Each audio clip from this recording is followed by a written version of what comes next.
Mungkin dua pertanyaan lagi ya dok ya. Salah satunya ini perihal kandungan garam dok. Dokter Tan, halo selamat malam dok. Sebaiknya anak usia 6 bulan makan homemade, boleh dikasih garam sedikit nggak sih dok? Tolong jawabannya dok, terima kasih. Itu Cuma dok. nomor satu, tujuannya garam buat anak umur 6 bulan buat apa? Nah itu dia. Itu dia. Itu yang Ibu Firda dapetin ketika Ibu Firda itu belajar. Ya, Ibu Firda itu belajar tentang apa sih yang anak-anak butuhkan. Jadi yang beliau bikin disesuaikan dengan kebutuhan si anak. Nah, anak umur 6 bulan mereka butuhnya tumbuh. Bukan butuhnya ini baksonya rasanya kayak bikinan mang siapa gitu ya kan. Yang membutuhkan rasa garam itu kan ibunya, bukan anaknya. Ya, jadi biasakan makanan pendamping ASI tidak diberikan bumbu. Ya, supaya apa? Anaknya ini masih belajar loh. Dengan dia itu belajar rasanya ati ayam, belajar rasanya ikan, belajar rasanya tempe, itu aja udah repot buat dia. Ya, so Ya, jangan terlalu sampai kaget ya dia dok ya. betul, dia lagi ngetes perasaannya. Ya, sebab kalau misalnya ikannya udah diberi bumbu, tahunya atau tempenya diberi bumbu, anak ini bingung. Karena apa? Mana yang namanya rasa tempe? Ya, yang dia tahu nanti tempe bacem. Ya, kalau bukan tempe bacem namanya enggak makan tempe, wah cilokoy gitu. Ya toh? Jadi anak ini harus mengenal rasa dulu. Ya, itu yang disebut dengan preferensi dan referensi. Nah, nanti begitu dia sudah khatam, wis kulino, nantilah sekitar umur 2 tahun baru belajar anaknya makan soto Banjar, ya toh. Anaknya mulai diberikan ayam kalasan, ya toh. Tapi kalau awal-awal ini harus belajar itu dulu. Sama seperti kayak kita belajar menulis. Ya, Benar. menulis itu kan huruf A ya huruf A. Ya, jangan bikin huruf A itu seperti kayak huruf A Jerman, huruf A, waduh pusing nanti. Ya, anak ini lagi belajar ini ibu. Ya, jangan ditulis ya. Ibu Firda pergi ke pasar menjinjing tas berwarna ungu. Wah, anaknya stres itu loh. Anaknya stres gak bisa ya. Jadi dia baru belajar yang basic.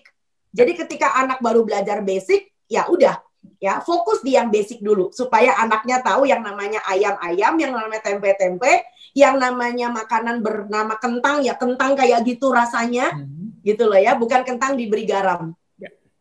Baik, mungkin satu lagi ya dok ya, pertanyaannya dok. Terakhir, baiklah. Baik, sebagai pertanyaan penutup ini dok, makan seperti apa yang membantu perkembangan otak anak ya dok ya? Mohon dijelaskan dok, itu dok, Nah, ini makanan dia. yang dapat membantu Ini perkembangan otak dok.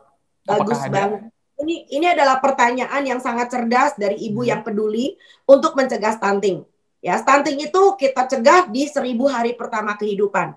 1000 hari pertama itu justru sejak ibunya hamil. Ya, jadi jangan diandaikan untuk kecerdasan otak pas bayinya udah lahir, udah ada otaknya. Nah, otak itu sudah dibentuk sejak ibunya mengandung dari trimester pertama. Syaraf otak itu adalah organ yang pertama dibikin justru. Makanya tabung syaraf pun itu akan dibuat di trimester pertama, ya kan? Jadi ketika ibu masih enek-enek, masih mual-mual, ya 3 bulan pertama, ibu nggak bisa enggak harus makannya benar. Itu pertama. Ibunya nggak boleh anemia, ibunya nggak boleh kurang gizi. Nah, begitu anaknya lahir, jangan lupa inisiasi menyusu dini. Karena itu adalah makanan gizi seimbang yang pertama buat anaknya. Ya, lalu kemudian diteruskan dengan ASI eksklusif sampai usia 6 bulan. Namanya eksklusif ya ASI doang. Jadi nggak pakai air putih, nggak pakai macam-macam, ya kan? Nah, setelah usia 6 bulan baru diperkenalkan dengan makanan pendamping ASI. Makanan pendamping ASI yang mempunyai 4 kuadran, yaitu apa saja? Kita punya yang namanya makanan pokok, ya kan? Yang kedua adalah protein hewan. Jangan lupa protein hewan.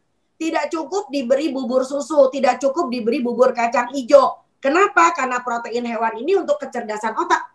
Karena yang namanya zat besinya tinggi. Ya, lalu kemudian jangan lupa makan yang disebut dengan protein nabati. Nggak usah takut memberikan lemak pada anak. Karena bayi sampai usia 2 tahun itu butuh lemak gede. Bahkan 50% dari kalorinya harus berasal dari lemak. Ya, tapi usahakan tentu bukan lemak artinya minyak goreng, apa dan sebagainya. Lemak itu bisa seperti yang Bu Firda tadi bilang. Ada di ikan laut dalam, kita bisa pakai kelapa, kita bisa pakai santan. Obral santan itu aman buat anak umur 2 tahun ke bawah. Kita bisa pakai alpukat dan sebagainya. Kacang-kacangan jangan lupa. Ya. Lalu yang terakhir tentu ada sayur dan buah. Sampai anak usia 5 tahun, sampai 2 tahun, 5 tahun, bawah 5 tahun, sayur dan buah tidak memerankan peran yang terlalu dominan. Ya, prinsipnya hanya untuk pengenalan gitu loh ya. Tetapi yang dominan itu tentu aja protein dan tentu saja ada lemak. Tolong perhatikan itu yang paling penting.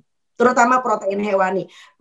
Protein nabati itu sebagai pendamping saja, karena protein nabati bagaimanapun juga zat besinya tidak bisa diserap terlalu efisien dibandingkan dengan protein hewani. Ya, barangkali itu jawaban saya. Terima kasih sudah nonton. Jangan lupa like, subscribe, dan share ya.